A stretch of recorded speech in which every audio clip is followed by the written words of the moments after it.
When people look at it, it looks crazy. That's a very natural thing. Sometimes when we look at it, it looks crazy. It is the result of reasoned engineering thought, but it still looks crazy.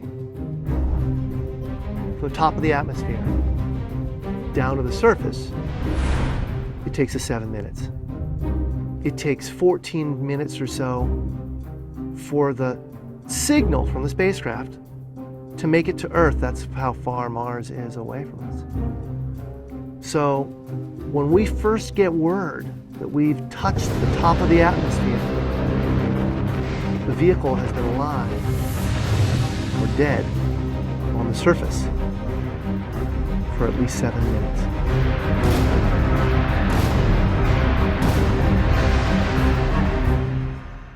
Entry, descent, and landing, also known as EDL, is referred to as the 7 minutes of terror because we've got literally 7 minutes to get from the top of the atmosphere to the surface of Mars, going from 13,000 miles an hour to 0 in perfect sequence, perfect choreography, perfect timing, and the computer has to do it all by itself with no help from the ground. If any one thing doesn't work just right, it's game over. We slam into the atmosphere and develop so much aerodynamic drag. Our heat shield, it heats up and it glows like the surface of the sun. 1,600 degrees. During entry, the vehicle is not only slowing down violently through the atmosphere, but also we are guiding it like an airplane to be able to land in a very narrow, constrained space. This is one of the biggest challenges that we are facing, and one that we had never attempted on Mars. Mars is actually really hard to slow down because it has just enough atmosphere that you have to deal with it. Otherwise, it will destroy your spacecraft.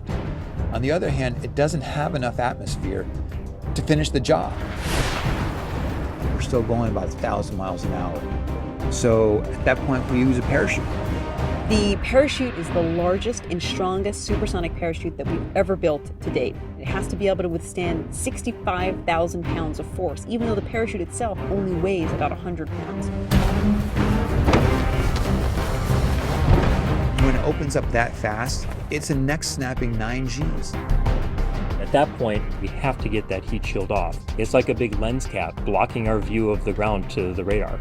The radar has to take just the right altitude and velocity measurements at just the right time, or the rest of the landing sequence won't work. This big, huge parachute that we've got, it'll only slow us down to about 200 miles an hour. And that's not slow enough to land. So we have no choice, but we've got to cut it off and then come down in rockets.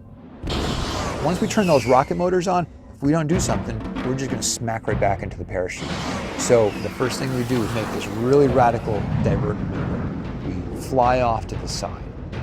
Diverting away from the parachute, killing our horizontal velocity and our vertical velocity, getting the rover moving straight up and down so it can look at the surface with its radar and see where we're going to land. And we head straight down to the bottom of a crater, right beside a 6-kilometer high mountain. We can't get those rocket engines too close to the ground, because if we were to descend propulsively with our engines all the way to the ground, we would essentially create this massive dust cloud. That dust cloud could then go and land on the rover. It could damage mechanisms and it could damage instruments. So the way we solve that problem is by using the Skycrane maneuver. 20 meters above the surface, we have to lower the rover below us on a tether that's 21 feet long, and then gently deposit it on its wheels on the surface. As the rover touches down and is now ascent stage, it's in a collision course with the rover. We must cut the bridle immediately and fly to the descent stage to a safe distance from the rover.